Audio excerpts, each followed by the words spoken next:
ఎన్టీఆర్ భరోసా పెన్షన్‌లకి సంబంధించి అప్డేట్ చూసినట్లయితే, కొత్త పెన్షన్‌లకి సంబంధించి దరఖాస్తులనేవి నవంబర్ నెలాఖరు నుంచి అయితే తీసుకుంటారు అని గతంలో మనం వీడియోలో అయితే చెప్పుకున్నాం. కానీ రీసెంట్‌గా వచ్చిన అప్డేట్ ప్రకారం చూసినట్లయితే, కొత్త పెన్షన్‌లకి సంబంధించి దరఖాస్తులనేవి డిసెంబర్ మొదటి వారం నుంచి అయితే తీసుకుంటారు అని సర్పకి సంబంధించి మంత్రి అయితే చెప్పడం జరిగింది. ఇక మిగిలిన వివరాలు చూసినట్లయితే, ఒక నెల పెన్షన్ అమౌంట్ తీసుకోకపోతే తర్వాత నెలలో కలిపిస్తామని అయితే చెప్పారు కదా! అంటే 2 నెలలు పెన్షన్ అమౌంట్ తీసుకోకపోతే మూడో నెలలో కలిపి అయితే ఇస్తారు.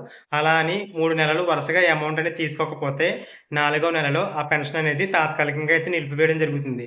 అలాంటి వారు మళ్ళీ పెన్షన్ అనేది కావాలి అనుకుంటే మళ్ళీ కొత్తగా అప్లై చేసుకోవాల్సి ఉంటుంది. కాబట్టి మీరు ఒకవేళ పెన్షన్ అమౌంట్ అనేది 2 నెలలు తీసుకోకపోతే మూడో నెలలో కలిపిస్తారు గానీ, వరుసగా 3 నెలలు తీసుకోకపోతే నాలుగో నెలలో ఆ పెన్షన్ అనేది క్యాన్సిల్ చేయడం జరుగుతుంది. అలాగే ఈ పంట నమోదుకి సంబంధించి అప్డేట్ చూసినట్లయితే రబీ సీజన్‌కి సంబంధించి ఈ పంట నమోదు అనేది నవంబర్ 18వ తేదీ నుంచి స్టార్ట్ చేసి మార్చి 15వ తేదీలోపు అయితే పూర్తి చేయనున్నారు అని ఈరోజు న్యూస్ పేపర్‌లో ఆర్టికల్స్ అయితే రావడం జరిగాయి.